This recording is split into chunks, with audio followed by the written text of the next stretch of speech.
Hello and welcome to the Build with Baer workshop. My name is Pat Baer. I'm throwing the Lego Bear Cave and Scythe emote in the chat, and I'm thanking Harold for hosting the stream as always. And then I'm centering this bit of information above my head, and I'm going to talk about what that means in a moment. Hi, welcome. As always, one of the first things we do here is we just hang out for a little bit and see if folks want to join us because I don't want to start building and then everybody comes in and they're like, "Oh, you started building and I wasn't here yet because I couldn't be here right on the dot." Hello, Saul. Hello, Mr. Bob. Hello, Lastbrook. Great, great, great.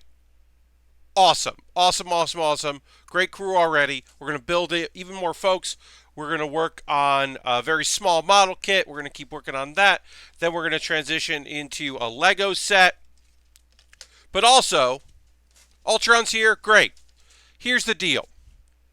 Uh, Put aside the money for rent, right?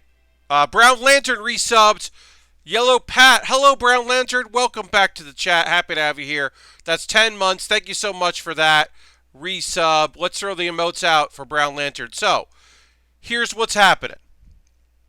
I figured out my old finances, right? Got my money stuff sorted out. Rent. Going to be due next week. Going to have my roommate hand over my rent check because I will be in Seattle. Got that going. Then I'm like, okay, PAX, money. More would be better than what I have. Okay, well, I've got a check coming in. When I get back, Harold just donated $5. I like cool things. Yes. So I will say this cool thing in a moment. Let me finish the spiel. Harold, you now hit the first donation, which means I can announce a cool thing. Thank you very much. Let's also throw the emotes in the chat for Harold, who donated $5. And I just got, yep, that is through Streamlabs. If you go to streamlabs.com/PatBear, it's the tip thing. I've never used Streamlabs tip before, but I activated today because it was the easiest way because they accept credit cards or PayPal. And that seemed to be better than going through coffee. And also notifications are tied in because it's Streamlabs.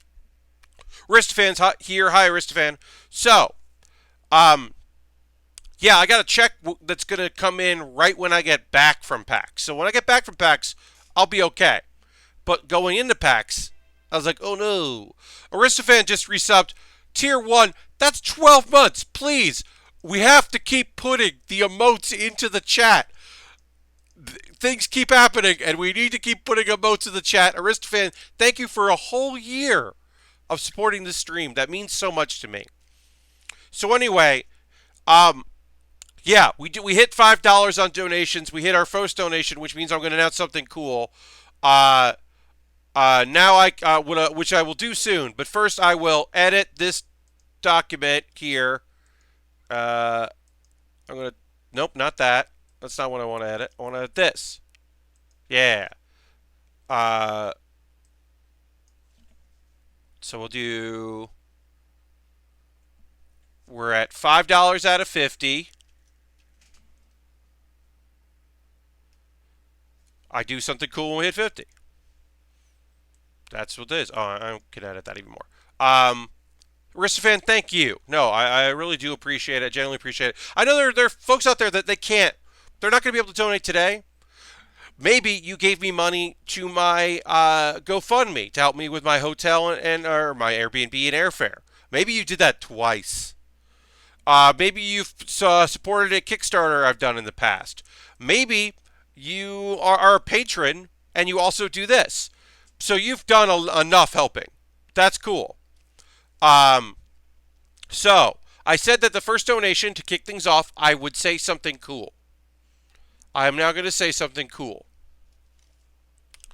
You want to tune in this coming Sunday to twitch.tv/PAX3 when Giant Bomb's variety show happens because I'm on that show. Abby invited me to join the panel along with some other folks. I don't know if people are announcing that they're on there, but I have been told it's all right for me to announce. So Abby and Jan's Variety Hour is going to feature a segment by me, Pat Baer. And the segment is very good. Now, I won't reveal. Well, I'm not going to reveal what the segment is ever. But yeah, I'm very excited. Abby asked me to be on it, and then confirmed, and we got all this straightened away. I'm doing a segment that I think the audience will like. It is both very much in line with me and what I'm into, and something that I think a live crowd will be excited about because it's interactive. That's all I'll say about it. But that's the cool thing is I'm doing that. Ultron just donated $20. Thank you so much, Ultron. Please throw emotes in there. Yeah, it's going to be really fun. I mean, the whole show's going to be great, and I'm very excited about that, that I got asked to do that. Ultron, thank you so much. I now have to edit this. Oh, I can edit it here. Great. Properties. Thank you so much. We are now at 25 of 50. That's awesome. At $50, I will do something cool. I will eventually tease what that's going to be. Here's the tease. I'll give you a tease. I will tease it soon, but I will tease it. It's something I talked about wanting to do on stream pretty recently.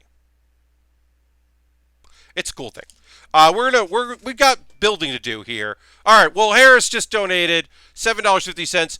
Hello, Pat. Have some lunch on me. Looking forward to being in the Variety Hour with you. Well, Harris just revealed a huge thing. First of all, thank you, Harris. Let's all throw the Bear Cave emote in there, thanking Harris for that. I have to update some text. Harris is also in the variety show, and I'm excited to be doing something with Harris. Oh yeah, I can edit it in here. All right. So now we're at. Thank you very much, Harris. I appreciate it. 3250 of 50. It's very nice of you, Harris. I appreciate it so much. But yeah, Harris is on. Harris is doing the variety show with me. It's very fun. I'm very excited. And also, for both, I believe for myself, but also for Harris, for his main panel he's doing. Obviously, Harris has to deal with, like, working a booth at a show and stuff like that. But also, like, by Sunday night, man, everything I had to worry about, I'm done with.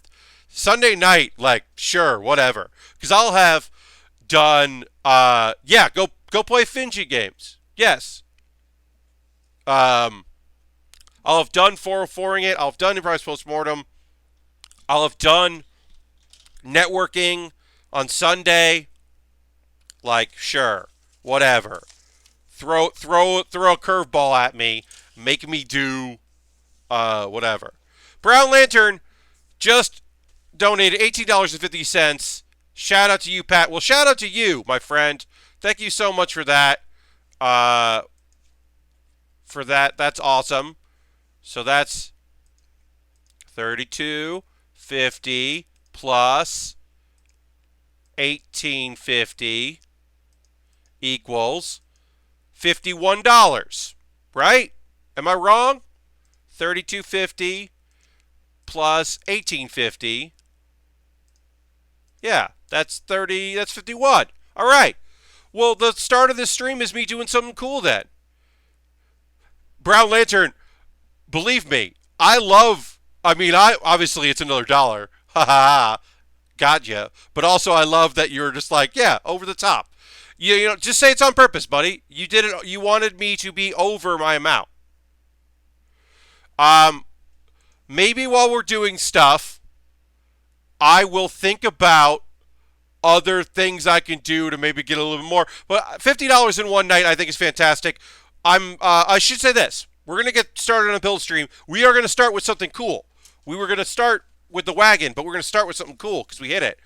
Because I'm going to be doing Twitch Sings tomorrow at 8 p.m. Eastern. Because I decided, why not? Hot diggity. I just want to make $51 in like 9 minutes. I got to go and see you soon. We'll see you, Harris. Thank you. And, of course, I will see you in a few days. That's very fun. All right. So the thing I'm going to do that's cool is, because I talked about it on the stream before as a thing I've been wanting to do. Let's go to the overhead. ignore the van. Um, hey, I'm going to put stickers on this desk scythe. This desk scythe is one of the first kits I ever built on stream. I always said, if I was going to build a desk scythe, it was for me and not for y'all. So I wasn't going to give it away. But this was at a period where I wasn't doing stickers. It was very early in my streaming career, and I just wasn't a sticker guy. Um, so this desk scythe, which it has its problems. I didn't nail every element of this kit. It's got issues. We're gonna take the backpack off just to make my life easier. But because things like to pop off this kit. But it doesn't have any stickers, and it should. So we're gonna find our stickers here. There's only 3, and we're gonna apply our stickers. Now, are there decals? Of course there are. Am I gonna do those? No.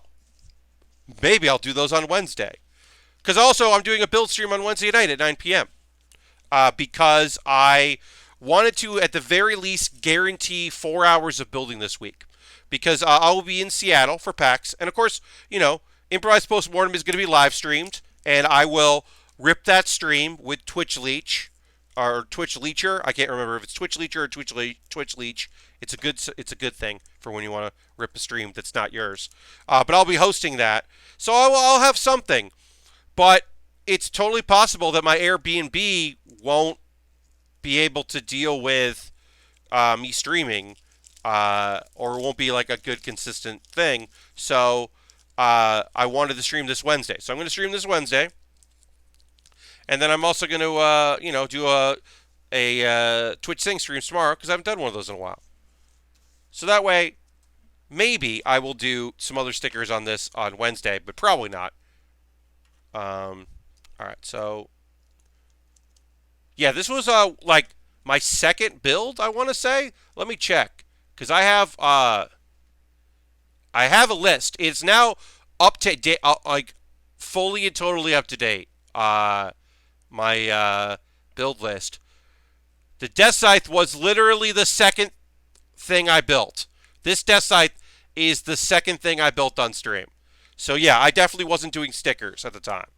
So we're going to take the head off, because the head sticker is a sticker we can do. This shoulder, yeah, just fuck it. I'm not going to put that shoulder back on until we put some eye stickers on this. I also have to figure out what the other stickers are and where they go. One of them goes here on the crotch. And then, the front and the back of the head. That's right. That's right. The clear piece is there. Need that. So we will take off the crown to make our life easier. This Master Grate doesn't have many stickers. Like I said, it just has the 3. I could have easily done this, but at the time, I was scared of stickers. And sometimes I still am. All right. The problem with eye stickers is that sometimes you don't get the bend right, and it's just trapped in there. Which is frustrating. And I also don't want to fully take the head apart. I could fully take the head apart.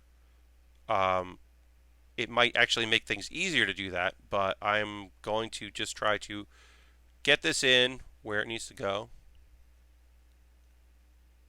There we go. Nope. All right, well, I guess I'm taking this apart. So I'm going to put the sticker back over here, kind of where it belongs, and we'll just take it apart. But yeah, thank you very much for everybody that donated. That's incredibly kind and generous of you. I'll be doing this tomorrow and Wednesday as well, because I'm just, this money is just literally funds to make things a little easier for me at PAX. Originally, I was going to be working this Wednesday, so I would have been working one of the 2 shifts I'm missing at work in order, the only job I currently have, my part-time gig. But unfortunately, they canceled shows this Wednesday, so that was not going to happen. And instead, I have more free time. All right. So let's just put this sticker on here. But it does mean I get to stream on Wednesday at 9 p.m. So that's nice. Hello, Recyclable. Happy to have you here. We're doing something cool because I was able to lucky donations of $51 from y'all. So the Twitch Sing stream tomorrow, I will definitely be thinking before it starts at 8 p.m. I will think of fun incentives. Maybe a song I haven't sang in a while. I'll pick some songs that like, hey, I'll do this if we get this amount, or that kind of thing. I'm thinking I'll do that. All right, eyes are in. They look all right. Let's do the front and back of the head here. But yeah, I like the idea of going into old kits. Now, obviously, some very old kits of mine were sent out to y'all. So I can't really go into the older kits, but there are probably still a few kits that I didn't do stickers for because I wasn't really doing stickers then, that I can kind of like check out again and see. Mr. Rob says, Pat, I'm building a TIE fighter from the new Star Wars. Hell yeah. I hope it's an awesome kit and not a nightmare. As you know, did not enjoy the TIE fighters that I built. They are my second least favorite kits that I've worked on stream. My least favorite being Optimus Prime. That Optimus Prime sucked. But yeah, I hope you're having fun with it, Mr. Bob. I hope they've gotten better. Less high grade, high grade, high grade. Real grade. Deal with it. This part sucks. It's red. Hell yeah, it is. Alright. Now we'll just put this sticker here on the back.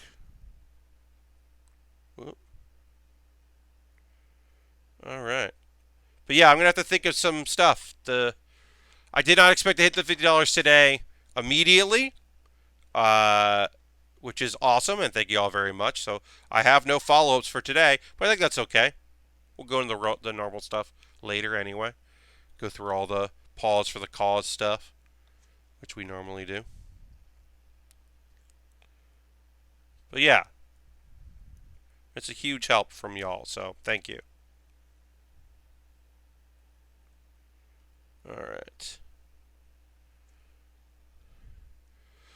It's not too bad, but I screwed up last night with the wrong color, but right size. Oh, yeah, that sucks. Sorry to hear it, Mr. Bob. As I said this before, I have in my Amazon wish list all of the 2 master grades for the death sights, because we built those so early in my streaming career that I would like to get a second chance of those. So I put those back in. They're expensive because Wing is still popular and they can get the money for it. All right. So we have some of our stickers done here. We got to look overhead because it's not going to show up there. But we got some eyes, and we got the head thing, and then we have one more sticker to put on. And then we'll finish up our wagon, which, hey, our wagon, plenty of stickers. Don't you worry. But yeah, we got to put the we got a clear piece here on the crotch, and it needs a sticker. And then we'll finish the stickers up. There. But yeah, maybe for Wednesday, that'll be the cool thing. Is maybe on Wednesday I can do find some other kits that I didn't do stickers for and do that. A surprise detailing. I don't know. I thought that might be fun, and this was fun for me, so I don't know if it was fun for you. But also, just pulling a death sight out of storage makes me happy. Because like I said, I do have some kits that need some TLC that never got it as far as sticker work goes. Because I just wasn't interested in doing it then. This one is a fragile kit, though, I will say. I think the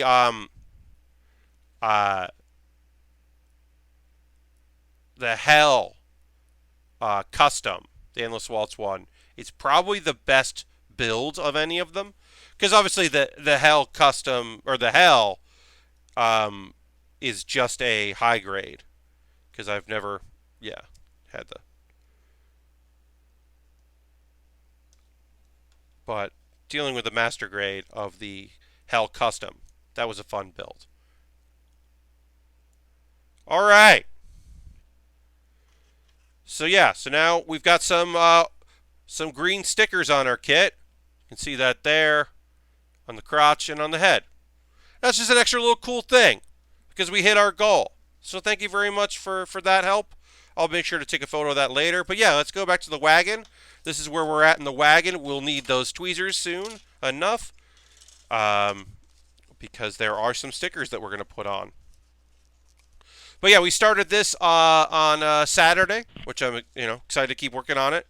It's a nice, easy, quick little, tiny little build. This series we've done several of this series so far over the last year. We haven't done any of these this year, I don't think. No, we did earlier. That's right, we did a couple of small ones. I bought them last year at New York Comic Con, and then they just hung out for a real long time.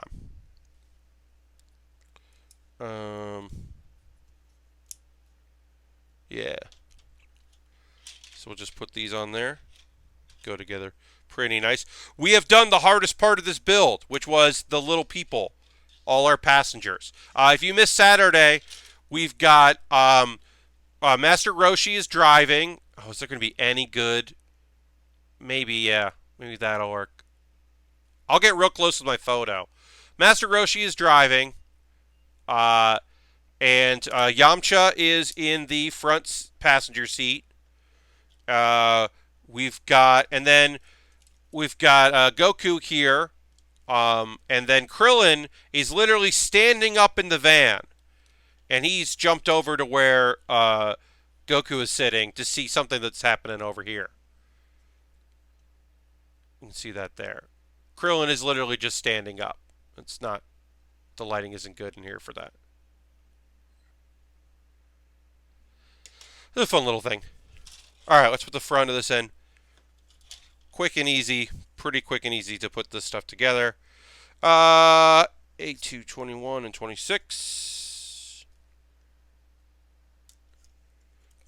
This is unsafe. Roshi should be arrested. Yeah.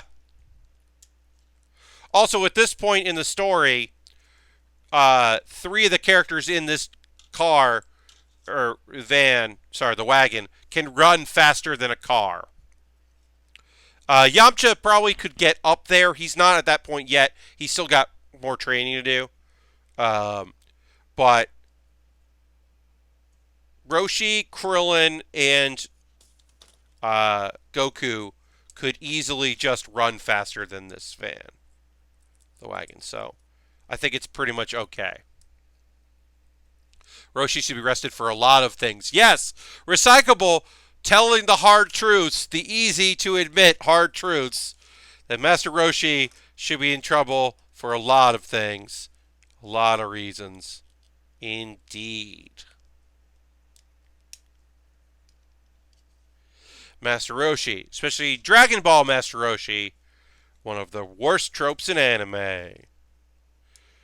Well, he's an old man, so I guess this is okay, and we'll all just pretend like this is cool, because he's old. Yikes. Yikes, yikes, yikes. Anyway, I'm excited to put these together. I talked about this, how they're like not to scale and weird, and the thing I'm bummed the most about is, so you can put them all, like the manga collection, you can put them all together and they look like a bunch of books on your shelf, except I got a special edition of the first one, which is, 1, fucking cool looking, but 2, the box is different and just, it's not going to play out. And then, yeah, it has like all of them connected and I'm like, whatever. So I won't be able to display it like that. But I also probably wasn't going to display these anyway. They're very fun and cool. But like, I don't think I would ever put them out on display. I might put like one on my desk or something, like one of them. Especially because you got to paint the figures, and that's not happening. I'm not painting these figures. Y'all know that. Y'all know that's not going to happen. I would never. That's not me. I don't paint. Do you own any manga, Pat? Like large number of volumes of one series? So recyclable. A few years ago, I got rid of a lot of my manga because I had, for a time, collected some of it. Not a lot. No, no large collections or anything like that. I had a lot of uh, One Piece, and I had a lot of Bleach, and I had a lot of what was I collected? Yeah, I mean I collected a lot of the shonen stuff.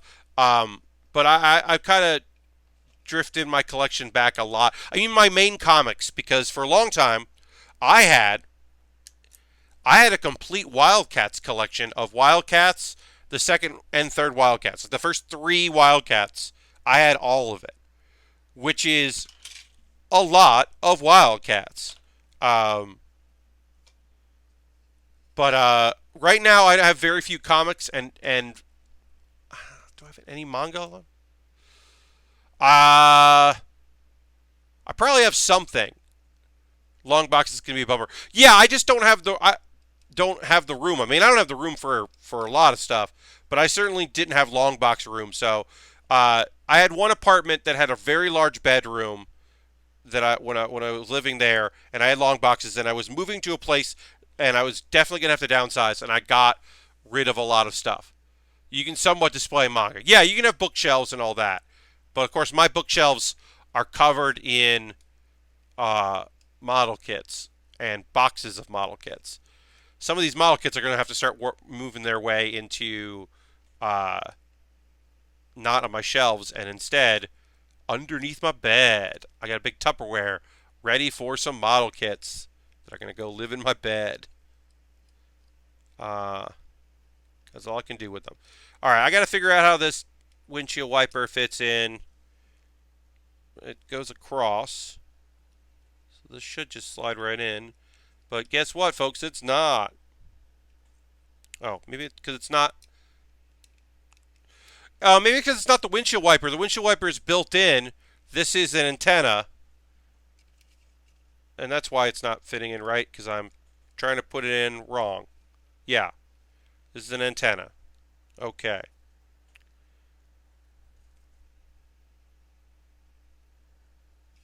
That'll make more sense. I'm in the middle of getting rid of my comics too. I'm keeping my Hickman Shield comics though. Yeah, you want to keep some stuff. So I have all of Johnny the Homicidal Maniac. We talked about this on Saturday a bit, and I have I Feel Sick 1 and 2. I'm keeping those. I have Squee, the graphic novel version. I have a few Batman comics. I have um, the second Grifter solo series. Now, there was a point where I was collecting everything in Wildcats, and I finished. So then I started collecting everything that Grifter ever did. Grifter of the Wildcats. Hey, y'all. I don't know if you know this, but there's two comic books where Grifter teams up with the Mask, and it's not good. It's not good at all. It's, in fact, bad. He's a fun foil for the Mask, but also not at all, and it's not fun, and it's not a good comic. And the fact that there are two issues of it is terrible. That's not even a one shot. Grifters, look, I love a not super powered character in a super powered book. Uh, I like Mr. Majestic and Gen 13. Yeah, I mean, look, do I love the idea of exploring the idea of an authoritative? Not necessarily what they did with it, but exploring the idea of, hey, our Superman isn't nice all the time. Eventually he gets nice, but he doesn't start out as great. Uh, I think that's interesting. Um, there are, excuse me, sorry, interesting things in some of those. They're warlords, indeed. Uh, um, so Grifter starts out as a character I'm really interested in. If you've never seen Grifter, he's wearing a trench coat and he's got a red mask that covers his face and his hair is exposed, and then he just has guns. And his superpower is perceived. I'll say this perceived to be this human dude just got trained by aliens and how to fight, and he's one of the strongest non like mutated humans on Earth. He's one of the strongest Earthlings, and like he seems to survive a lot of bullshit. Now it turns out that he's part of Team Seven, and he is a mutant. Um, but his power is that he puts up invisible to everyone, including himself, psionic shields that protect him from death. Oh, this is covered in chat already since last week that he's 90s as hell. Oh, he's very 90s. He is some of the most 90s possible. All right, so we're going to put some stickers on this thing now that we've built it. It's time to put some stickers. Can I zoom in while we are recording? Sometimes if I'm streaming and not recording, I can mess with this. I don't know if I can zoom in even more. I can! Hell yeah, I can. All right, I'm going to zoom in a lot, so you can really see what's going on with this as I build it. So I got to build it here, so I'm zoomed in. Great. I really did like Spartan's costume. I think Spartan's a really interesting character. I think the choice they made with Spartan was kind of interesting. I think the choices they make with most of those characters is interesting. I think it's awesome that they actually tried to properly retcon a glaring oversight in Wildcats. In the first 4 issues of Wildcats, there's a point where one of the main villain, is contacting. He's talking to somebody. We later find out in the comics that the war has been over for generations, and so they retcon explain who he was talking to. He was talking to it's a temporal anomaly or something, or a time vortex or something, but they do try to explain why he was able to talk to people when he shouldn't have been able to. But yeah, what am I going to say? I thought Grifter was rad. So Grifter basically just has the mutant ability to survive bullshit. Like stuff that should kill him does not kill him because he has special powers. And it's kind of a cop-out. He has literal plot armor. Yes, it's kind of a cop-out, but also is a good justification for why the fact that this no-powered, decent fighting human keeps surviving all of this bullshit. And then he's also probably someone in Gen 13's dad. Because the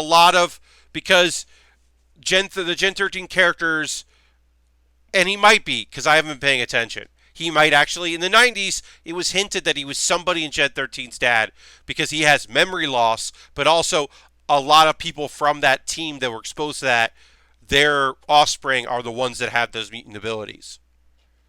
So he's most likely somebody's dad. They just never really say who. All right, so we can actually use the art to figure this out. So we got to put Dragon Ball on here. Sticker this up.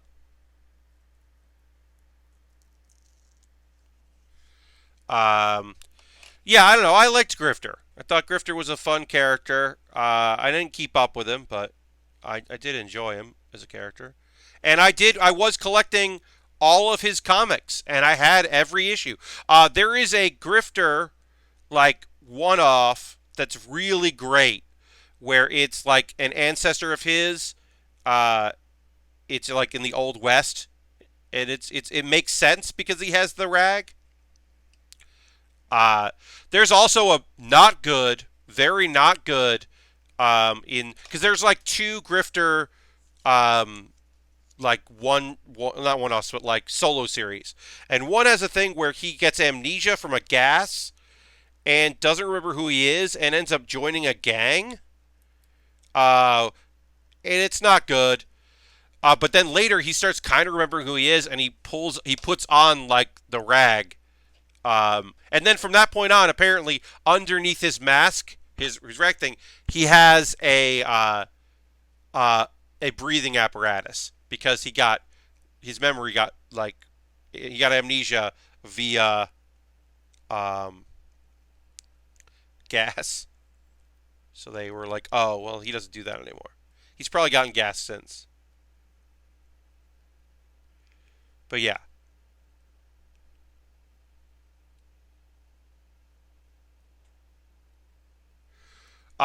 Wildcats, the third series, because Wildcats is Wild CATS because they stand for something terrible. But the third series, they just called it Wildcats, like all capital letters, no periods. Um, was kind of like a drama, and it was interesting. Yeah, it's like covert, action covert team, something or other. Because it like basically this dude puts together a crack commando unit of weirdos, uh, some of whom are aliens, and then we later find out all of them are aliens or they're children of aliens. And it was like a destiny thing. Not it was like their destiny, I should say, to like be together as a crew. And one of them is the child of like the Spartan race and some other thing. It's a lot. There's a lot going on. Also, the Amazonians were trained by one lady who's like immortal, and it's a whole thing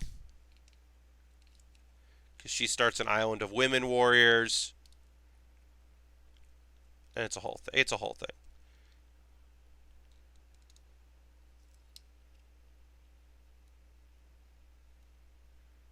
They're the Amazonians, but they're not the Amazonians. All right, so we put that sticker on.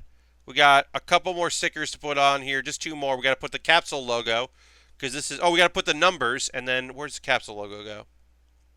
Oh, the capsule logo goes down there. Okay, so we'll do that. I tried reading for the first time in the past 2 years. It's very 90s. Like one of the female characters is a stripper because, of course, she is. Yes, because Voodoo. Well, one, her name is Voodoo, and she's like an empathic, telepathic stripper. There's more to meets the eye with Voodoo, though. But yeah, I mean, no one's wearing clothes in Wildcats. I mean, even the shapeshifter dude is like not wearing much. Grifter wears the most clothes, I think, because he's wearing a jacket. But yeah, it's Voodoo is very naked in that show and a stripper. It's a lot. It's very 90s. The fact that that as a cartoon is remarkable.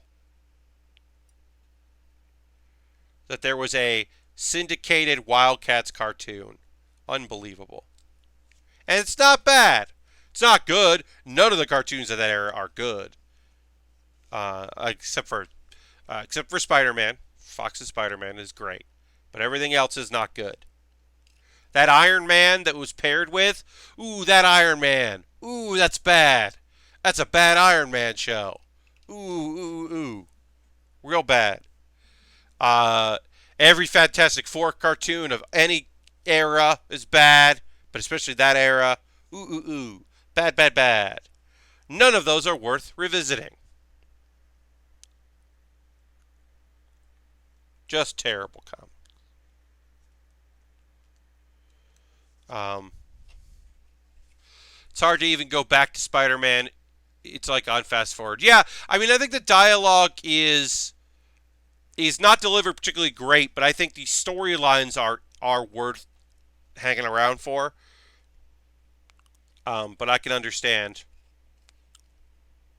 some of it's hard to go back to. It's definitely not Speed Racer bad, recyclable, but it is bad. Yeah, you got to give it a little more credit. Wait, oh, there it is. It's like, where'd the sticker go? Got one more sticker.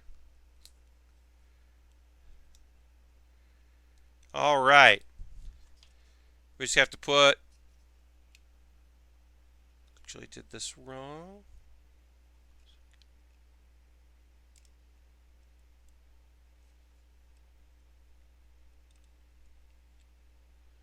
Try to. I put the Dragon Ball sticker up here too high, and now I have nowhere to put the 673 capsule number on. So we'll do that, and then we will. Thankfully, the sticker came up, surprisingly, and then we can reapply it a little lower because I applied it too high, and it's not angled well. Most of these stickers, not all of them, but most of the stickers not applied great. This is very zoomed in. You can see it's a lot of. It's not great to do the zoomed, but this is Master Roshi's van. Spoken word rhyming. Yeah, I think the '90s Spider-Man is. That's the Fox Spider-Man cartoon. Like they get the characters right. I think they really do a very good job of getting the characters right, and overall, I was always pleased with that series. That was really solid. All right, we're doing it. We're moving to Lego, y'all. It's time to move to Lego.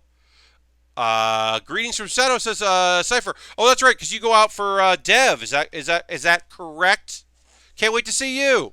Oh, and also thank you very much for the hosting. Appreciate it. We did a little bit of we're hanging out here. Oh, you're speaking. That's awesome on Wednesday. That's rad. Yes. Sometimes I forget about PAX Dev because it has nothing to do with me, which is rude. But also, like, yeah, I just don't think about it. Because Yug, or Guy, got in on Monday, and I was like, what? I was like, oh, yeah, he needs to get in early to do things before Dev. It makes sense for him to be PAX Dev. Like, that makes total sense. For me, I was always like, what? No. Yeah, okay, you're speaking. Yes. Yeah, I'm coming in on Thursday. So that's awesome. And then I know that the some of the loading ready run folks are coming into Seattle tomorrow because some of them went to Vegas last week for a big Magic the Gathering thing, and then it didn't make sense for them to go to all the way back to Victoria to then go to Seattle. So some of them are just going to be at Seattle early, which seems cool. All right, so for those that haven't checked out a Lego 3-in-1 kit, well, first and foremost, we got to zoom out again. We zoomed in really close for that.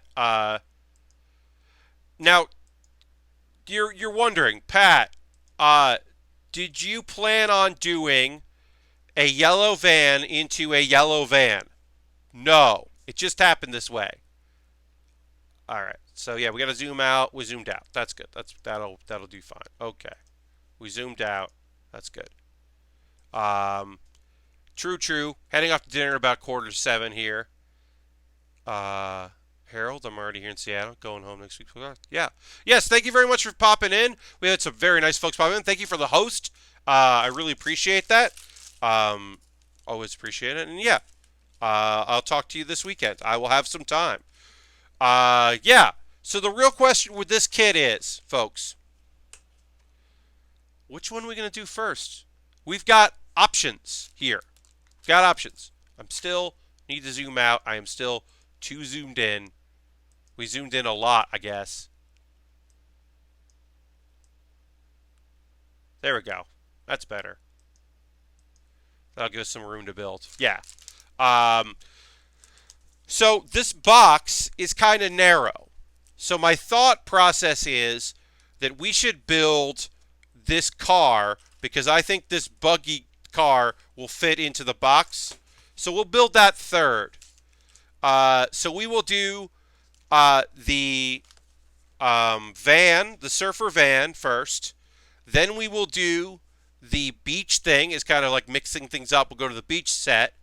And then we'll finish off by doing the car. Because basically the way these 3-in-1s work is not every piece is used in each one. In fact, there are some things that will be reused, like the windshields here might end up being this part here. The windshield for this is definitely the windshield for this. But there's going to be a lot of pieces in this that we don't reuse. So, like this one will have the least amount, so we'll just have some extra pieces that'll fit in our box. So, honestly, actually, the first thing we have to do is we have to knoll. Some of y'all know knolling, but basically, in a kit that's not a 3-in-1, you will just take all your pieces out. You can go bag to bag. And this, none of these bags are numbered. So we got to do some work there. So we're just going to get our pieces out, and we are going to organize them by color. And that will make things easier as we go into the build process. So that's what we'll just do. We'll kind of take it one at a time. We're saving a bag for our extra components as we build, or our non-building points for later. Obviously, as I said, part of this is going to be that we are going to build up, and then we are going to break down. So I don't have my brick separator right now.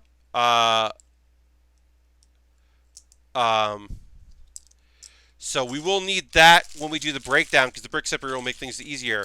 But I will just go and get one. There's literally one like right over there. I forgot to grab a brick separator before we started. Mr. Bob just threw out a breaking news. Breaking news, everybody. This kit is from some Star Wars cartoon and not the new movie. Mr. Bob is working on a red, is from Resistance. That's one of the colorful ships. Because it is a red TIE fighter. Mr. Bob has now just been informed that shit is from a cartoon. Well, Mr. Bob, that's in line with what we've been working on the past couple of days. We finished up on Saturday when we worked on the Hono.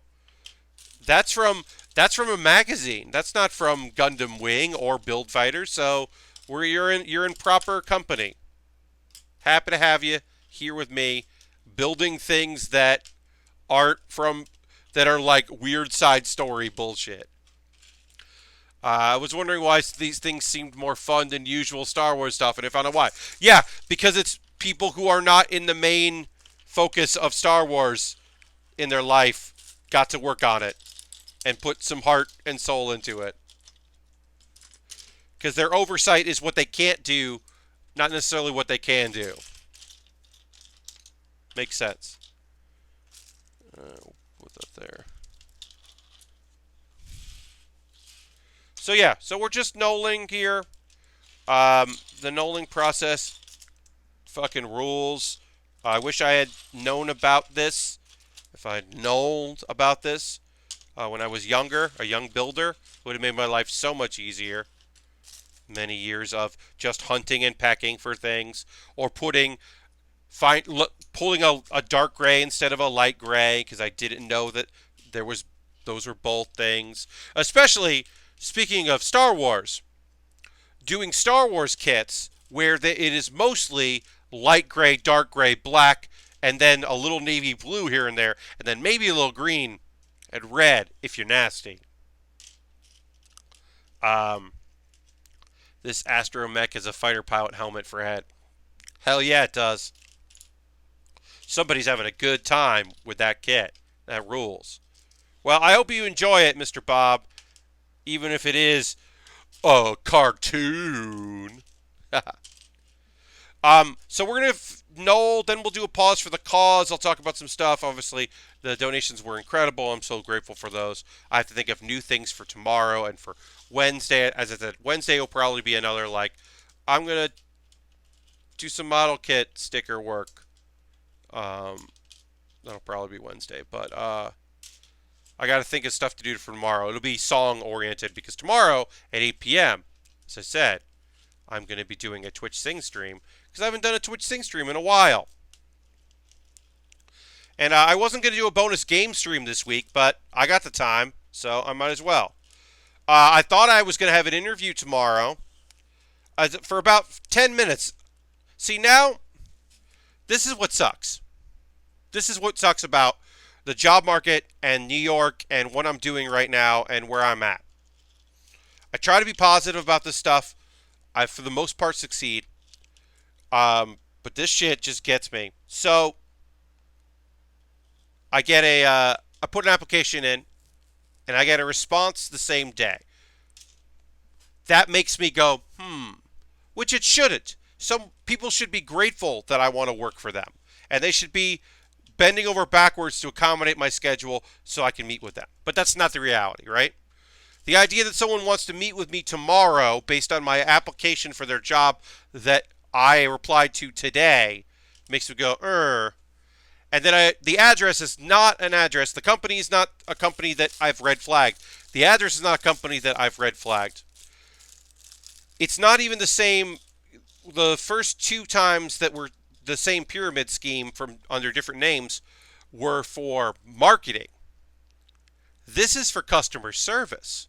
I've started applying for customer service jobs because a lot of them you can do from your apartment, especially the part-time ones. And that sounds pretty great because I can then, sometimes the hours might be bad. You might end up with like a terrible shift. But like if I could do a build stream, finish up, and then stay up all night doing customer service, okay. So I've been applying to customer service jobs. So this job is a customer service job. And literally in its description says, is not door to door. But the company that shares an office with it is door to door. It's definitely for that company, not this one. And it's definitely a fucking pyramid scheme. Same company, different office. It's their other office. It's all fucking scam shit. I now have a Google Doc, because I need to have a Google Doc, with lists of addresses and company names that are all associated with these bullshit scams. And I'm going to tell you some of those names. I'll have more of them later, I'm sure. So let's see. Let me look this up. Here's what we got.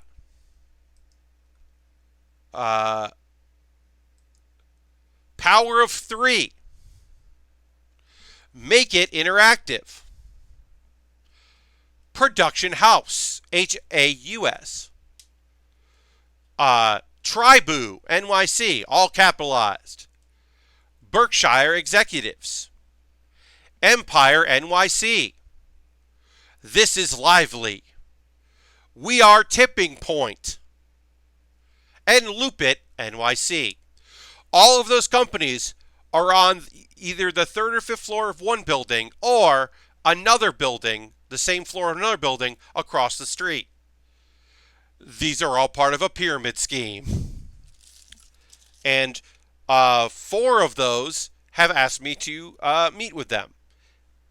There is a Reddit, a New York Reddit thread about one of the ones that I was looking up where people were like, this is definitely a pyramid scheme. This website was created in May of this year. And they say they have 4 years experience. But did they have 3 years without a website? Probably not. It all sucks. All of it sucks. It sucks. It sucks. It sucks. I hate it. I hate it. I hate it. I would love to not deal with this shit. I would love to not get an email saying, we would like to meet with you, and not go, is this a scam or not?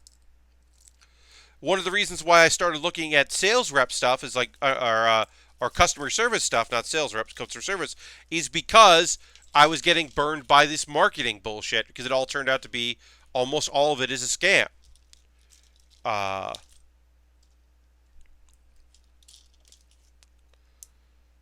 So it literally makes more sense for me to apply for jobs that I don't qualify for and hoping that my cover letter grabs their attention than it does for me to apply for jobs where they say some experience not required, we will train you. Because we will train you is code for we love you that you're 18 and willing to take this job that is commission based. We are a pyramid scheme.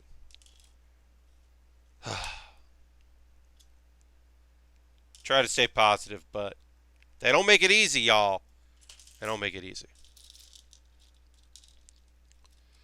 Yeah, it's very annoying. And like I'm going away on Thursday and I went back till Tuesday, so I'm like trying to line some stuff up for when I get back, and like I'm still applying for things, and then like it sucks to wonder if I'm walking into a scam. Because also like, hey, I don't want to go into Midtown Manhattan tomorrow to figure out that it's another fucking scheme, another pyramid scheme.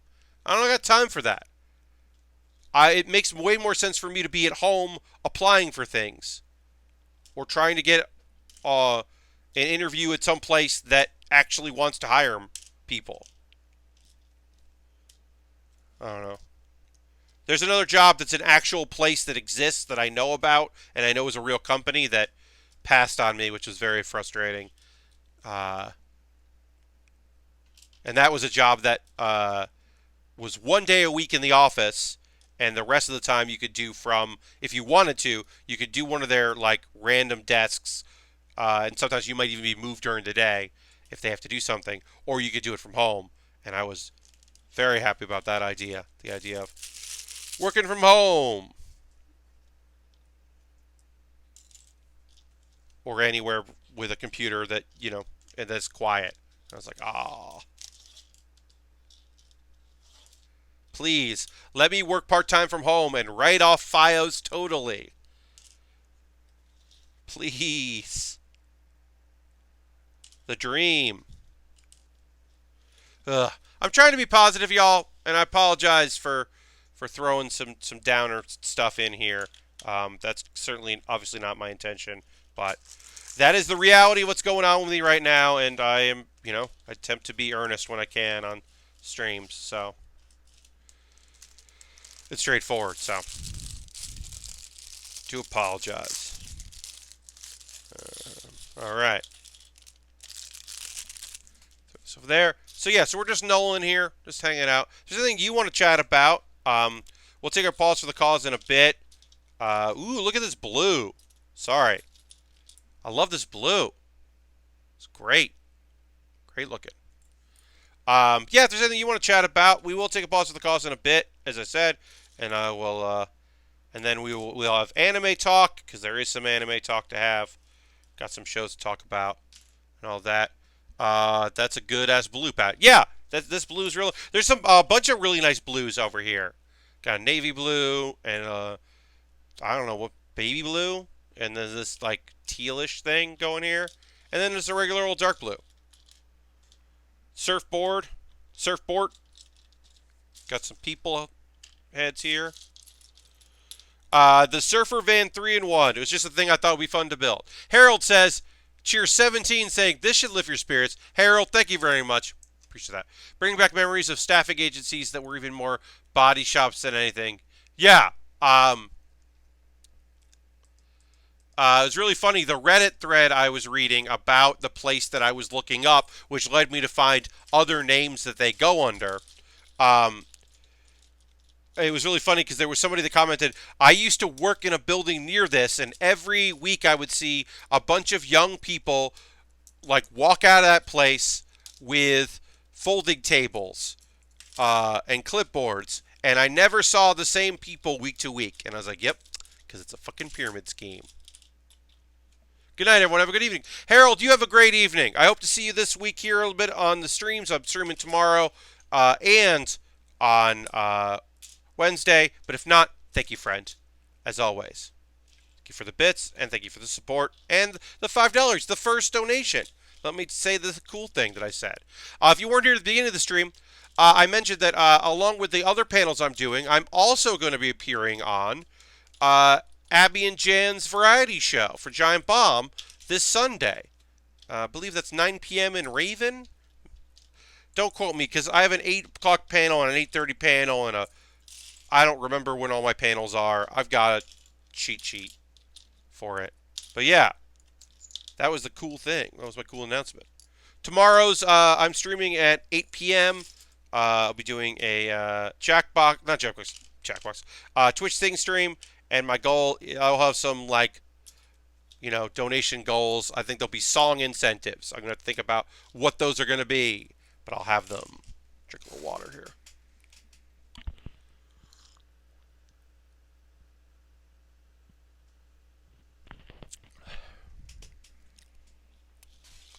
All right. Let's go here. Let's go there.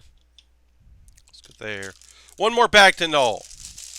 Then we'll take our boss to the cause, and then we'll start building the server van, and then we will also do some anime chats. But yeah, why don't we finish the Nolan, because we only got one bag left.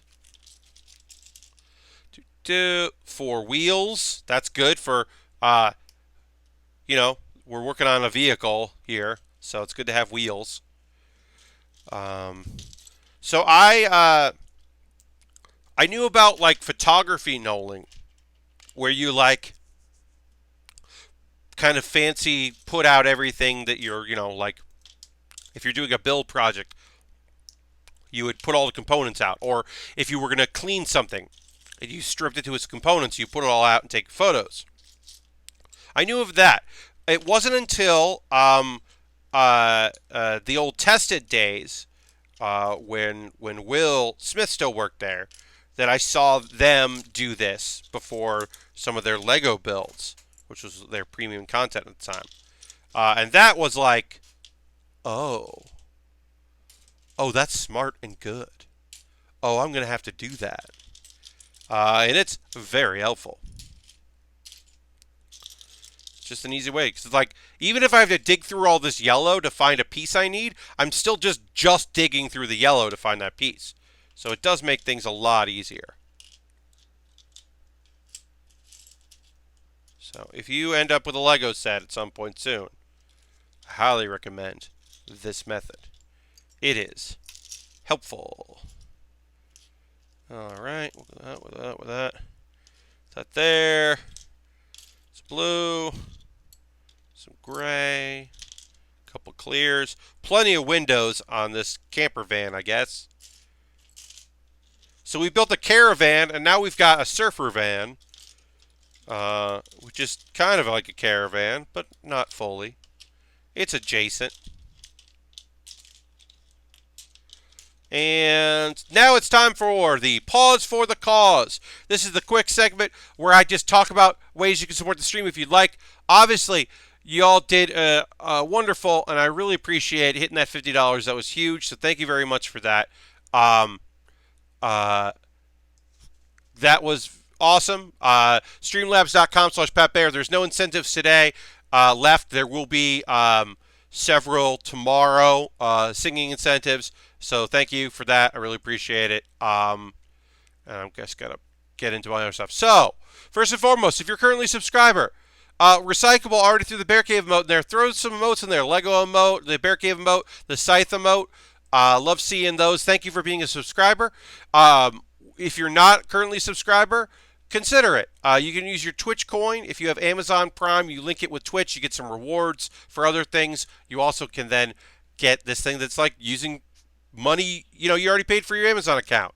So why not get the coin and then spend it on me? Or, if you want, you could, use cash money. You get cool emotes and my appreciation. And then on Wednesday, so here's a great incentive for that. On Wednesday, someone is going to win a model kit because I give away a model kit once every month to a current subscriber. It's the last build stream of the month. Wednesday is the last one I know I'm going to do. And someone's going to win the Heavy Arms Master Grade. Heavy Arms is a fantastic kit. The original Master Grade of that is a great kit.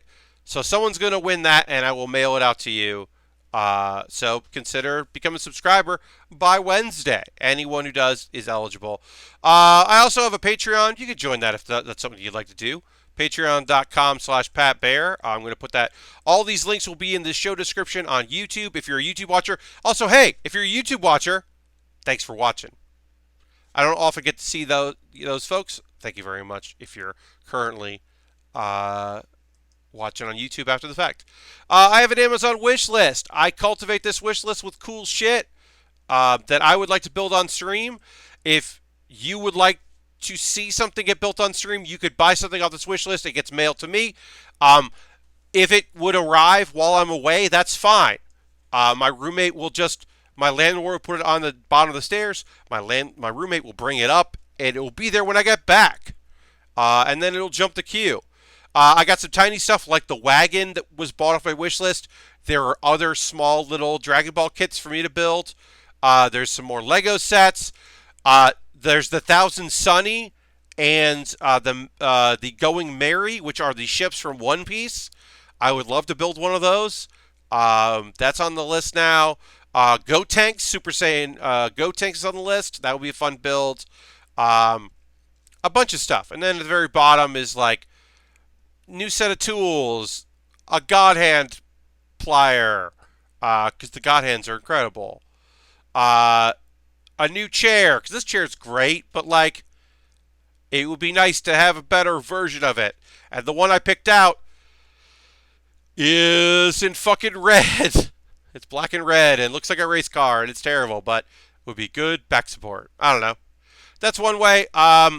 You could also go to USA Gundam store and buy a gift card in there, and then send me a whisper here on Twitch or a DM, because my DMs are open on Twitter. You could do that. USA Gundam store, you buy me a gift card, you send me the code, I buy something. I got a coffee, that's for donations, and anything from those goes to me buying kits here. Twitch, Patreon, this all goes in the kits. The Streamlabs donation stuff is all just fun stuff at PAX. It just means that I can like splurge on some dinners, maybe go to like one nice dinner when I'm out there, and just like not worry about it. So that's a thing.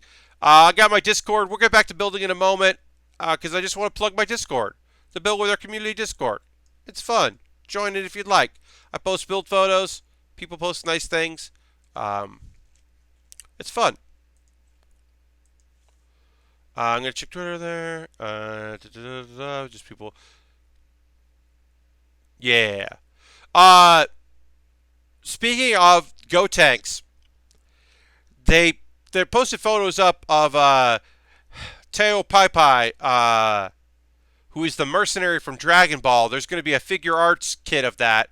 And every time I see them, I'm like, Figure-Rise? No, not Figure-Rise, Figure Arts. Okay. Because I want them to be a Figure-Rise, because Figure-Rise are the model kits that we build. Figure Arts are just the action figures.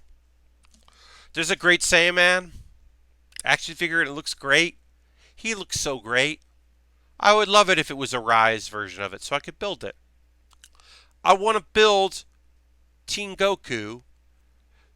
Give me the helmet. Give me the bandana. Give me both. Or one or the other. Let me build Great Saiyaman. Saiyaman in high school Gohan was a fun time since recyclable. And recyclable is right. I'm a broken record on this. I loved that era. I loved the fantastic idea of making the show about Gohan and making him a goofy teen and then giving him a superpowers, or not superpowers, making him a superhero, and then having everyone he ever knew in real life think that it's lame.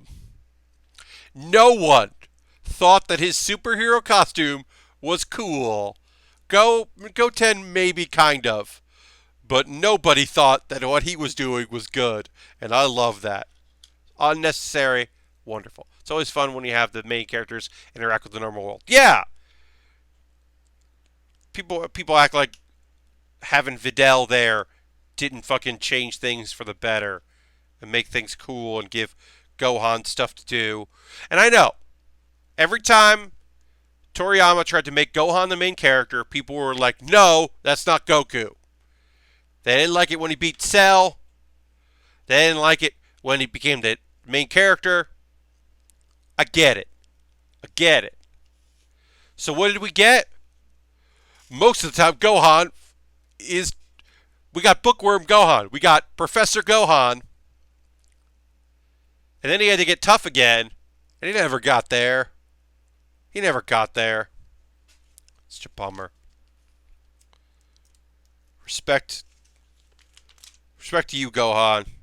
You tried so hard to live up to the expectations of both of your parents. It's rough when they want different things for you. Yes, and then also the fact that Videl is one of the strongest humans in the world and is not even a Z fighter. She's not even a Z fighter. Look, I will say this. When she shows up as Great Saiyaman 2 or Great Saiyan Woman, I was like, fuck yeah, this is what they're going to do? That's rad. They didn't do that. It sucks. She should have trained. She should have trained with, like, the strongest fighters and gotten even stronger and tougher because she had a fighting instinct. She has more fighting instinct than some of the Z fighters do. She's got more fighting instinct than Yajirobe, who's technically not a Z fighter, but is a Z fighter. Yajirobe. Yeah. Videl and Pan both get the short end of the stick, and it sucks. They do Pan and GT. Goku's granddaughter is just whiny. Sucks. Frustrating. Are the Z Fighters a thing in universe? So, I know out of universe, so I don't know if this is a thing that came about. I can tell you that the narrator in the dub of Dragon Ball Z refers to them as the Z Fighters, and I believe that's also in the manga. I don't think that anyone in the world calls them the Z Fighters, because it doesn't make any sense. Because why is it called Dragon Ball Z? It doesn't, it doesn't, whatever. So I don't think anyone calls them the Z Fighters. They call them those people that were there when Piccolo fought, or the guys that are very strong at the martial arts tournaments. Or those folks that are around Mr. Satan sometimes. Who are those random people? Or, didn't that guy kill me? Isn't that the guy that killed me? Which could refer to many people in the Z Fighters. I don't know if there's that. Is there that? Is there ever, it might be in GT. They might have done the gag in GT. But, like, obviously sometimes people have had their memories wiped that they were dead and brought back to life. But also sometimes that doesn't happen. They don't have their memories wiped.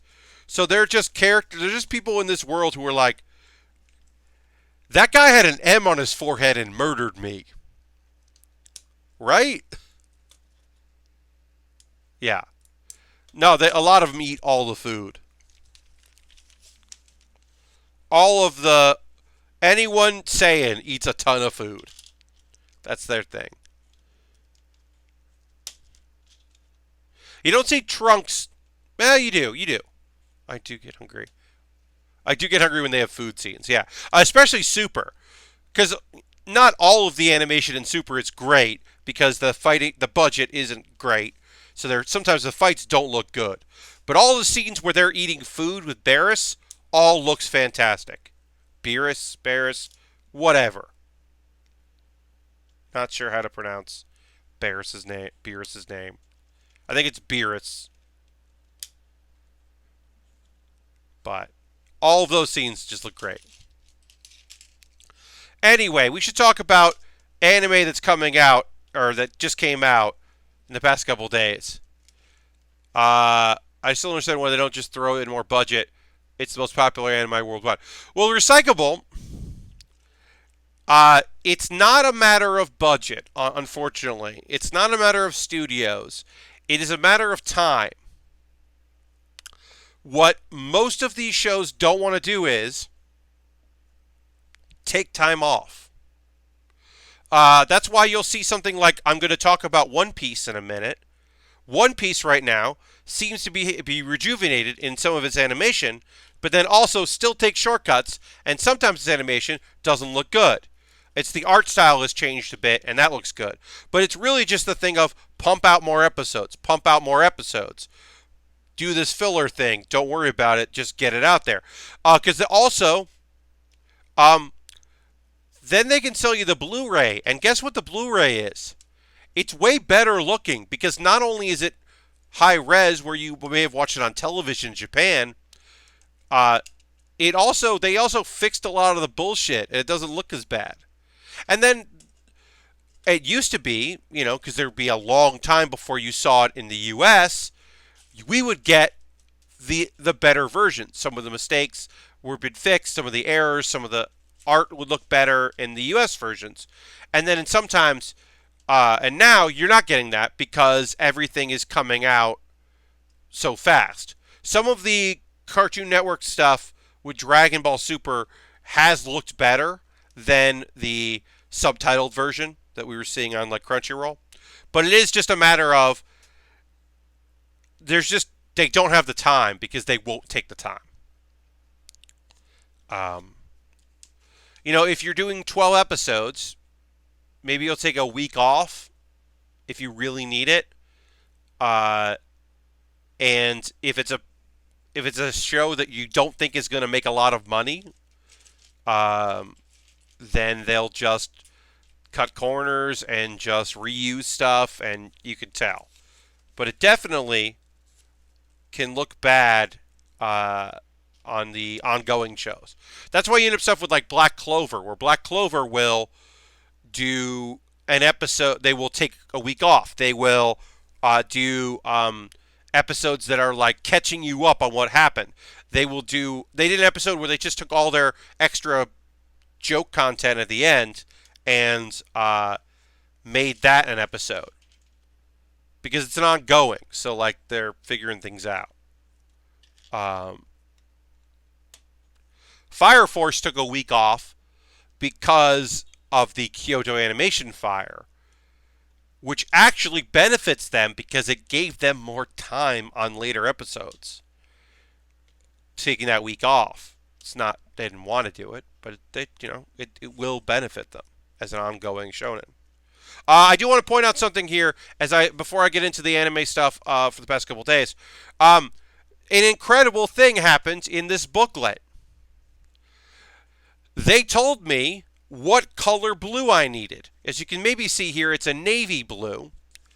And they're like, hey, just so you know, you want the two-piece navy blue, not the two-piece bright blue. You can see that these are different pieces. And they told me what they wanted. They showed me what I should do. That's incredible. More of that, Lego. I really hope that when I have to put one of these on, which is the difference between black and navy blue, they tell me again, and I don't put the black one on instead of the navy blue. But that's so nice that they were like, this is the right color. Lego manuals are top-notch in terms of design and communication. Except Recyclable. Sometimes their color is off. And you, like, especially with, like, some of their see-through color stuff. Like this red might look orange in the booklet. That's where they fail. The only place I think they really fail is, especially with like the see-through colors. Sometimes their manuals, the color is off. So the fact that this is here is a really nice thing because that is not always the case. Sometimes they really fuck up. But as far as design goes, generally they communicate very well. I'm usually pleased. All right, so we only have 3 anime to talk about because there isn't a lot that I watch on Sunday and Mondays because not a lot comes out. Let's just talk about One Piece right now because we started talking about it. There was some art in this that didn't look great, um, but overall there was some animation that did look fantastic, uh, and some of the character stuff is great. There was a moment in the show. There's a young character and a lady. These two characters walked by each other, and they didn't communicate, but they've talked. And it's just a little thing, and you have to know. But the voice actors of Gon and Killua from Hunter x Hunter are doing voices of minor characters um, in One Piece, and those characters cross paths. And I was like, I was like giddy. I am very giddy about One Piece right now. It is doing a lot of what I would want to see. I think the art direction is so nice in Wano and so much more lively, and I think the music is so much more lively, and like it's so much more colorful than I thought it would be because Wano is a depressing place, and it's not like Destarosa where everyone is hiding behind a smile. No, it's just abject poverty in Wano. So it's still pretty way more colorful than I thought it would be, considering. Uh, um, and also, like,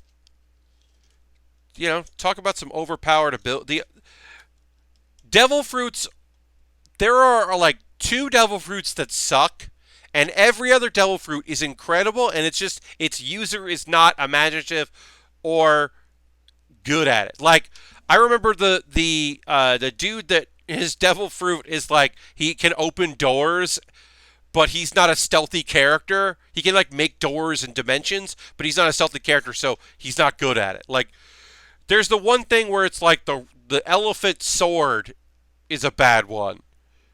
Like the dog becomes an elephant sword. Like, that's a bad one. But most devil fruits are pretty rad.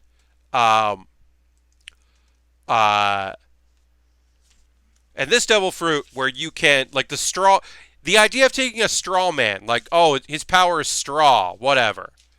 Uh, they have also had a power creep, but even like early ones, like Buggy's is a joke one, but is still incredible. Uh, like, um, there's a bunch of like interesting devil fruits like early on, and then they do have a creep, but this one we're dealing with right now, the straw men, like literally taking the straw men trope in making it real, in that it is um basically like his men add up to being lives. Blackbeard right now is so OP. Well, Blackbeard also like has two devil fruits, and that doesn't make sense. And they haven't explained why that is, and they probably never really will explain how he can do that. But yeah, he's definitely OP. Um, but yeah, I mean, like some people say like Tony Choppers would be terrible if a human ate it, and that's true. Tony Choppers thing where you can communicate with humans, it makes the most sense because he's the one who ate it. Yeah, if a person who could already communicate ate it, that wouldn't help. That one would be a bad power to have. But most of them are like incredibly powerful. It's just the users sometimes are not great at using them. Like Luffy had to train for Luffy keeps training on like, how do I make this power cooler and better? And he's gotten way better at it. I will say, the thing with One Piece right now that's still weird is every time Luffy is seen holding a sword, it doesn't make any sense. One, because he does not know. It's very silly. There's a point where he's holding a sword and he just stretches his arm and punches the guy while holding the sword. And because they're in the samurai land, he's like, well, I gotta hold the sword because we're with samurai. But he doesn't know how to do it. He's not good at it. And it is funny. Because he does have a legendary... He's holding a legendary sword that Zoro would make very good use of. And it makes me laugh a lot. Because Luffy has been kind of silly in this arc. Like, there are moments of goofiness, and it's really fun because towards the end of Whole Cake Island, everything was serious and fucked. Which makes sense for where they were in the story, but everything was fucked. All right, Ari Fuerza. I don't want to talk about Ari Fuerza, but I'm going to. What a fucking bummer, man. A goddamn bummer. So here's my thing about Ari Fuerza. My opinion on this could change as the series continues. But right now, my opinion is this. If this was a series, if you wanted to watch a different sort of isekai, a different sort of action fantasy show, once you see the bunny girl, you stop. Because this episode and last week's episode are so fucking... Ugh. They met a bunny girl. She's joined the crew. She's strong. They're figuring things out. They got trained. It was a whole thing last week. It was a whole thing. This week there's some fucking goofy hijinks and she wants to sleep with the guy and it's all this shit that's just like so fucking trite and tropey and so isekai and so unnecessary for an isekai. Like, come on, please, please, please stop doing this. And I know they won't. So I started reading the manga because there was a week where there wasn't a show. And last week, the anime skipped over a bunch of cool shit. And this week, they didn't skip over... They condensed some stuff this week that was good. I will say that. Some of the stuff they did skip this week was good because it's not all great. Not all of it is great. But I was disappointed. I am consistently more and more disappointed with Ari Fuerza. I'm not ready to give it up. It's not like Do You Love Her Mother and her two-hit multi-target attacks. Like, I'm not done with the show. Like, I am done with that show. But I am currently a disappointed Pat Baer. I would like this show to be better, and it is not better. And that sucks. Because I had high hopes for it, as being different. I'm overlooking the fact that it's not great animation. There was a rolling boulder in this episode, because they were in a labyrinth with traps. And the boulders were clearly CG and not digital animation.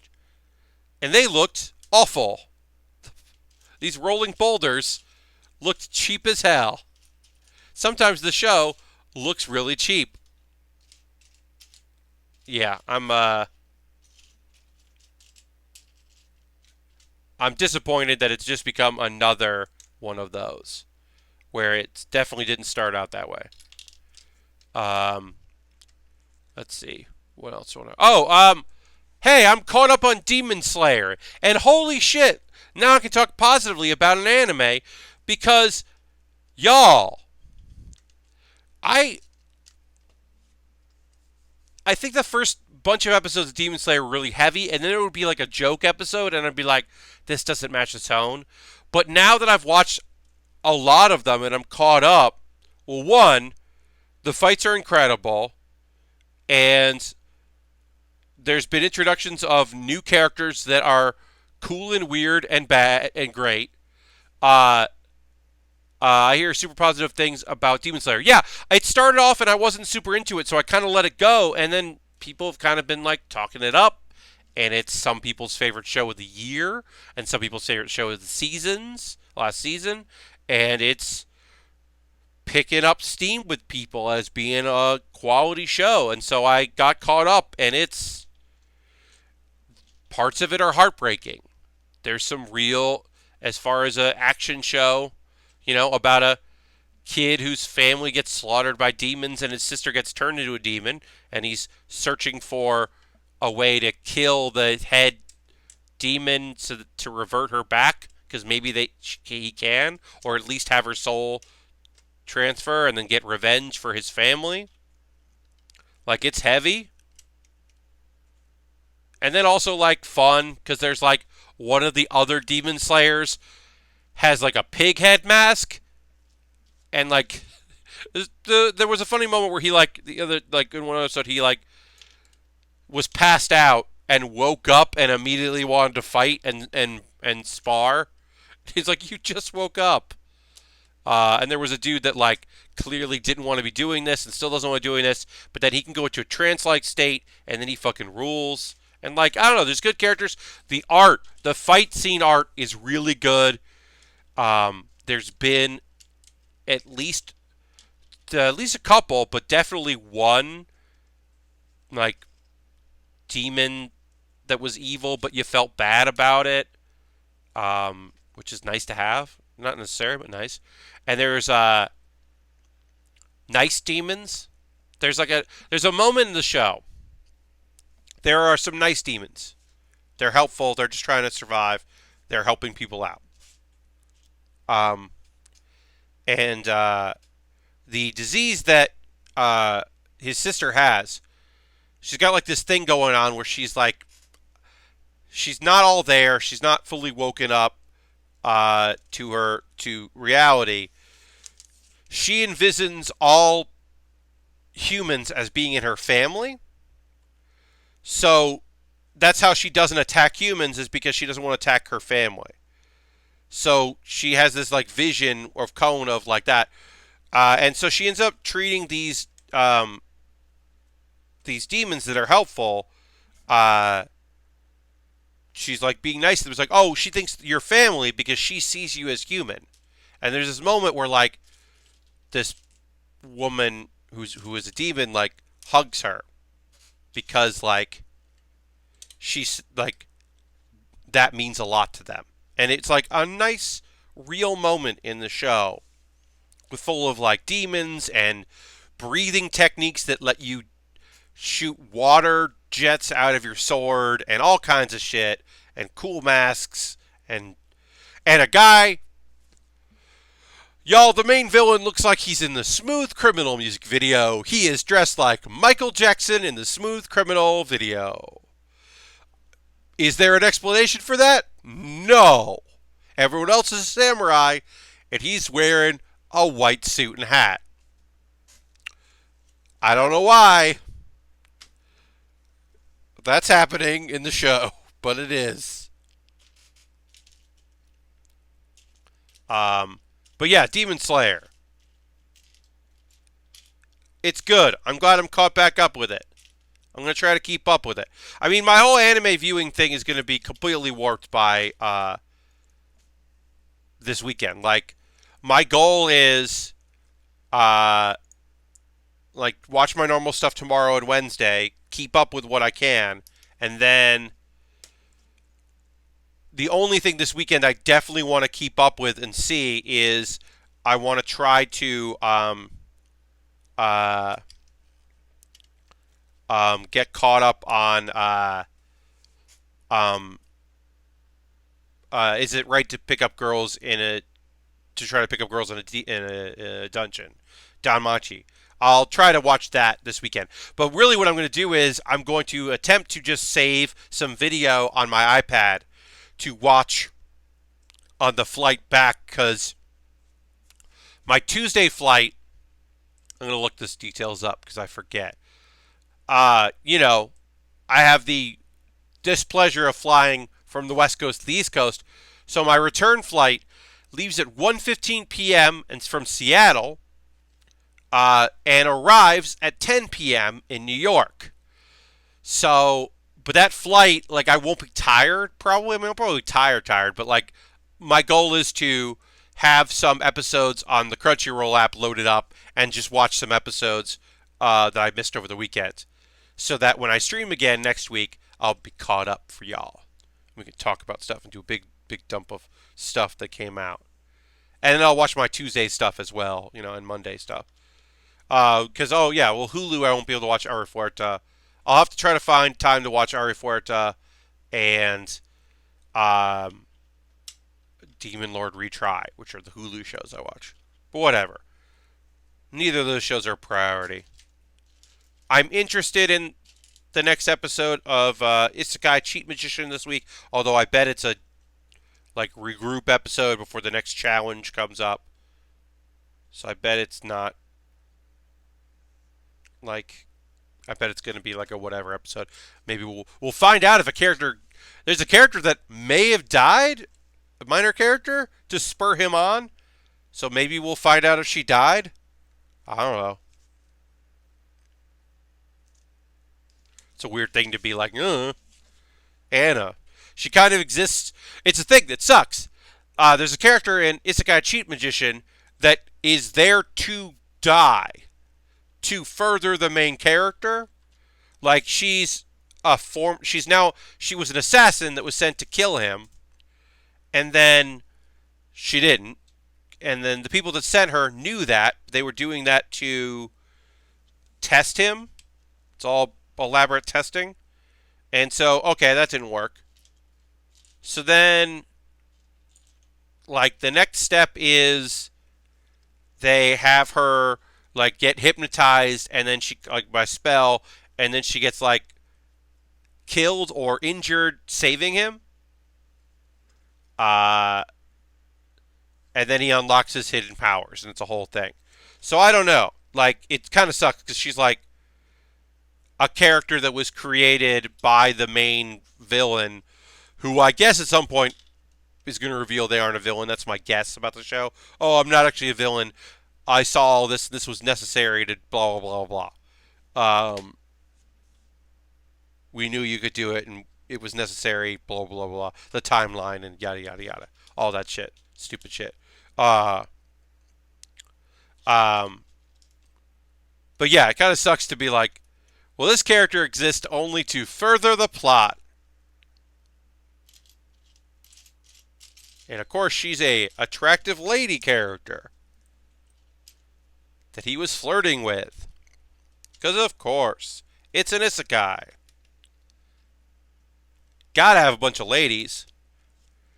Basically, it went from like the ultra powerful lady that trained them, the elf lady that's pretty much not as strong as them but knows how to fight, the main guy, his childhood best friend who is a lady, and then they were like, oh, also there's this assassin lady who's now going to be not an assassin and will help you out and probably be an adventurer.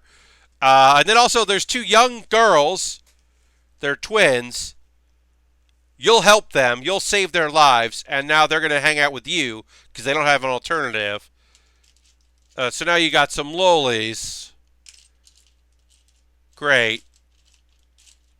Great. Great. Terrible.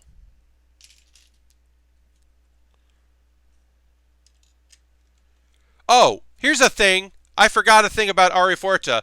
The difference between the manga and the anime. So like I said, last week in Ari Forta, they skipped over a bunch of stuff. There was a whole thing where the bunny men were going to, the rabbit people were going to get killed, and he saved them. And then there were like he murders humans. They're trying to kill him. And I guess the anime doesn't want this character to kill humans yet or ever. So they just didn't have that part in the show.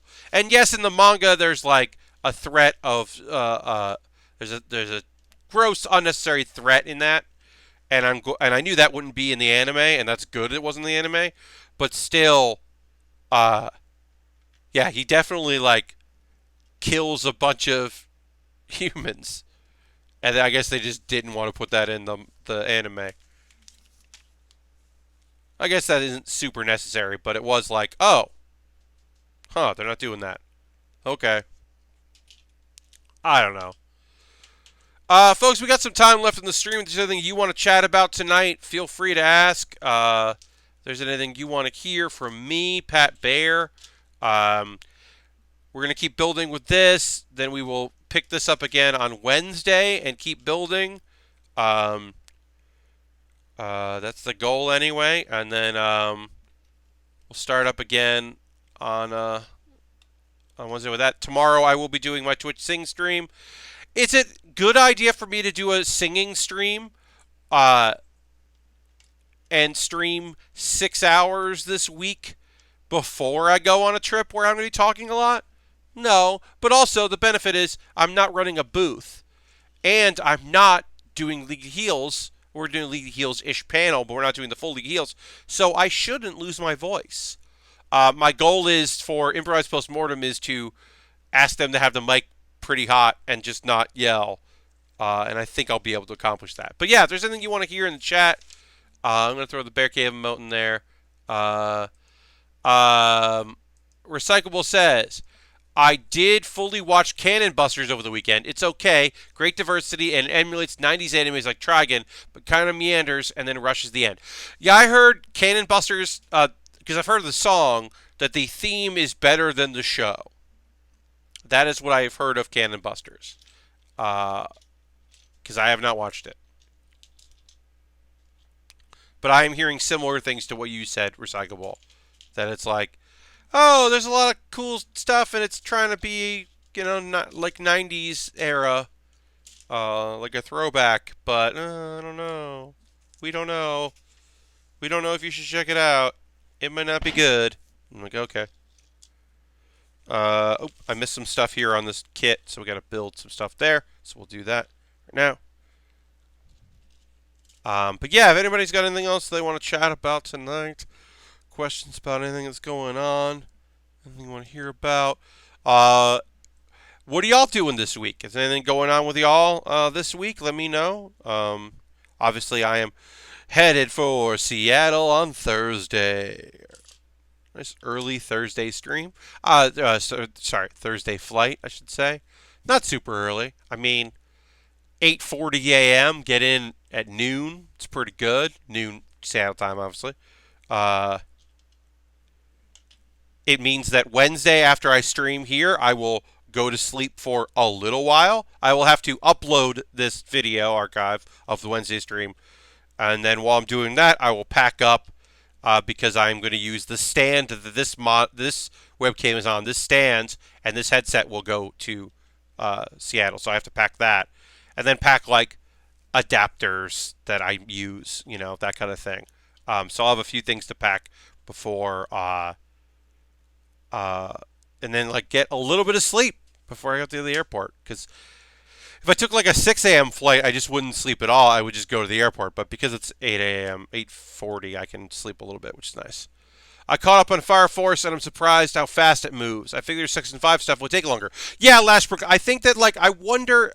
I haven't read the manga, but I wonder if they're just truncating stuff because they're trying to get more of it in.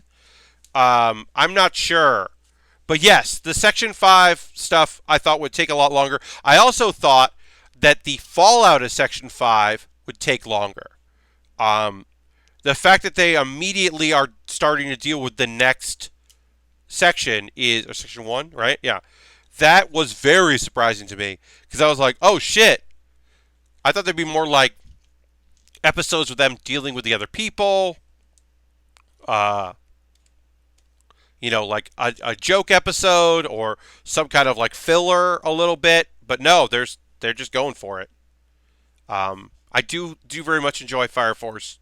I think it is overlooked right now there's a lot of shonen, right? There's been a lot of shonen this year. There's a lot of shonen right now. We are a month and change away from more My Hero Academia. Like, stuff's coming. There's probably another shonen show on the horizon.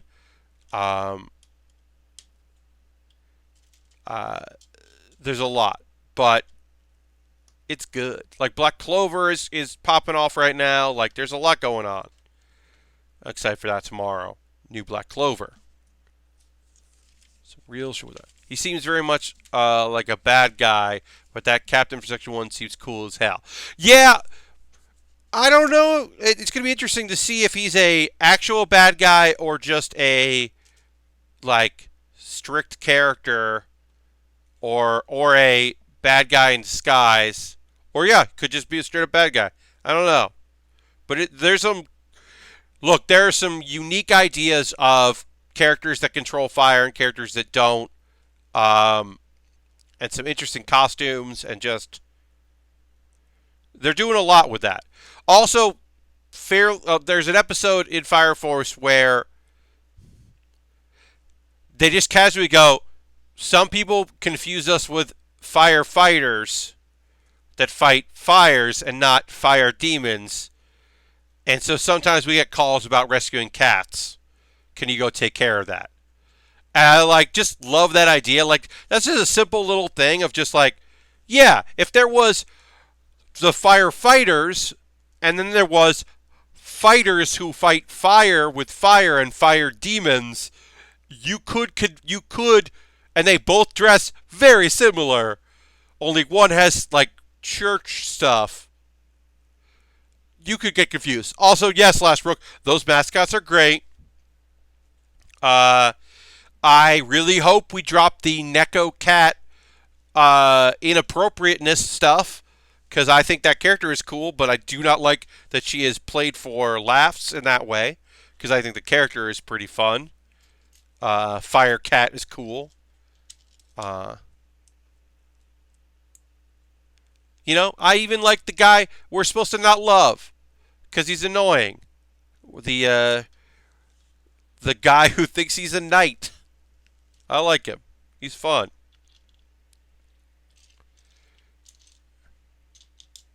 Um, yeah, I think Fire Force is fun.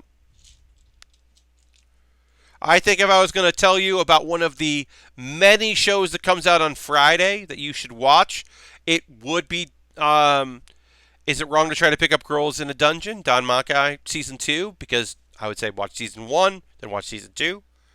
But if there are two shows, I would say the other should be Fire Force, because I am down on Dr.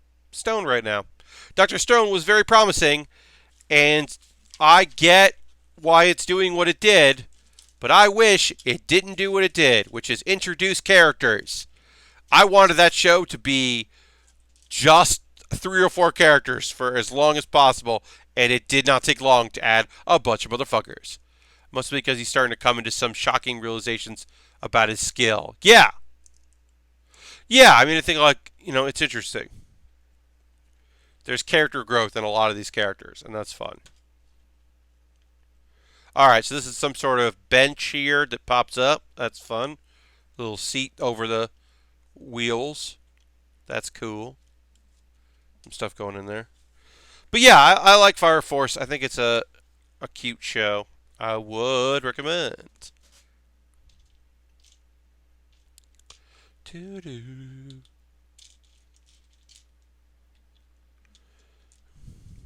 All right. I'm not caught up on Given. I'm now behind on Given, but I've been told that things are heating up on this show. That it is getting not just, oh, this is a queer show. It is getting oh, this is a fucking gay ass gay show. Hell yeah. But I've been told that yeah, things are drama and heating up. Got the dramas coming in, and that's cool because I like Given. I just have to get caught up. There's a lot of anime right now. There's just a lot of shows that I like, and then the first episode of Good Eats returns is free on YouTube. Go to Food Network's YouTube channel. Watch the first episode of the return of Good Eats. Good Eats is back, and that's awesome, and I'm psyched about that. I'm very happy that we have more Good Eats because Good Eats is a good ass show. Excited for that. Alton Brown is back, and that's cool. All right. Put some stuff on here. I'm not sure what we're building. We got another one of the, hey, this is navy blue, not bright blue. That's nice to see. We'll do a little bit here and wrap up pretty soon.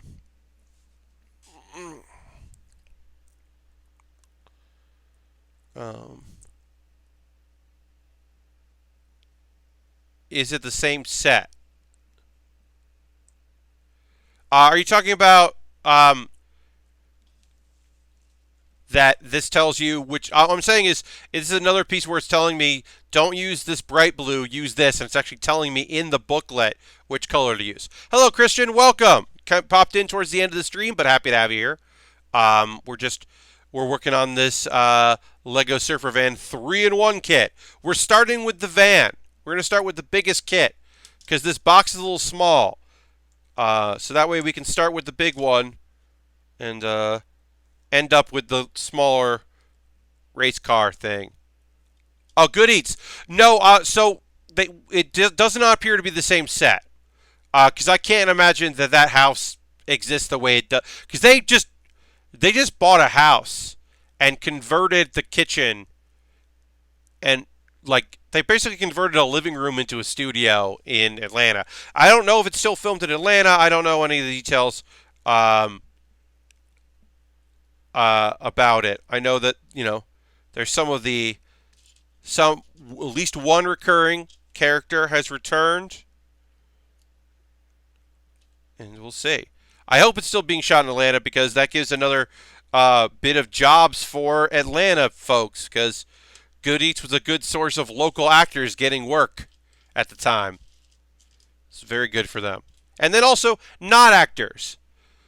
Like the person they had, the woman who would give him certain tools and equipment. That woman was not an actress outside of Good Eats. She was a professional masseuse in Atlanta and ended up being on the show as an actor, which may have been obvious in the first couple appearances of her on the show. But also, if you look back at really old Good Eats, like, not only is it not high def, it's like very inexpensive. Like, the first 2 seasons are just shot so poorly.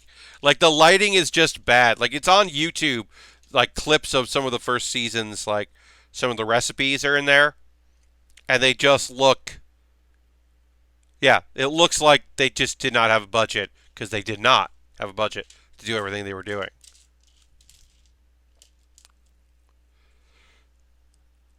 I mean, they clearly had the money to cut out a refrigerator, because they got refrigerator shots and some other stuff. But yeah, I do not know. Not Grid Style.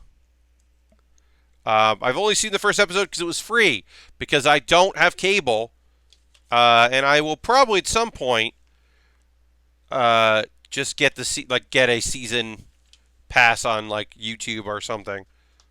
But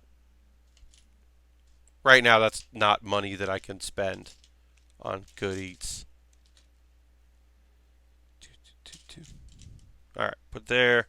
But I'm excited it's back because I like some science and some theater in my cooking shows.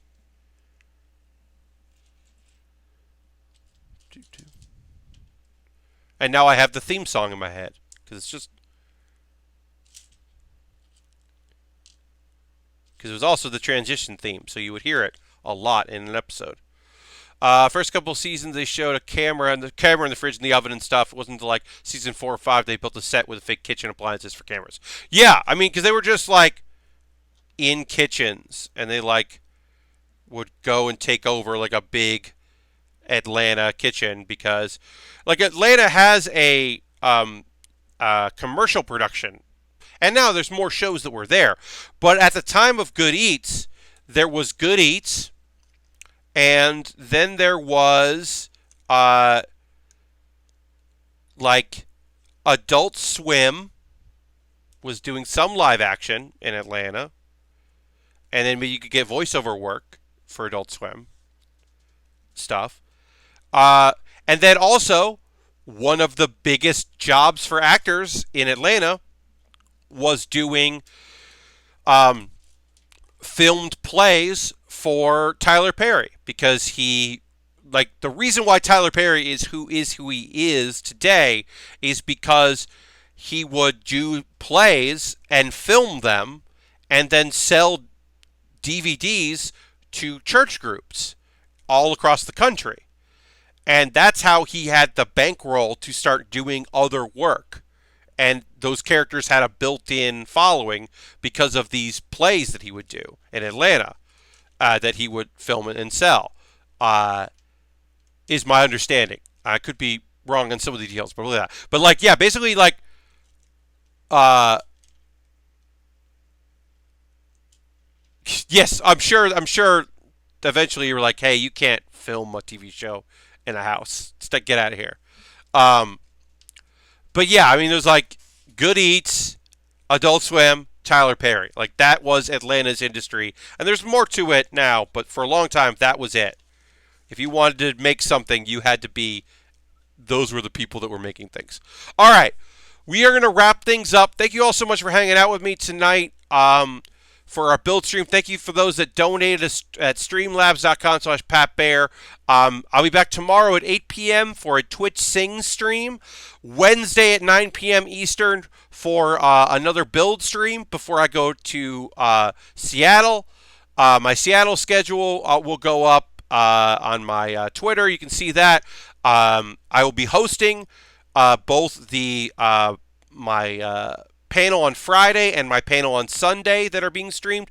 448 is not being streamed, but I will be filming it, and that'll go on the YouTube, and that's going to do it. Thanks so much for hanging out. Thank you for those that donated. Thanks for those that renewed their subscriptions. Thanks for those that hung out. Like I said, tomorrow, 8 p.m. Eastern, Twitch Sings. It's been a while. It's time to sing, and I will have some more incentives to try to raise a little bit more money. Thank you all so much, and have a great rest of your evening. Goodbye, goodbye, goodbye. Goodbye. Here's some emotes, because why not, and bye.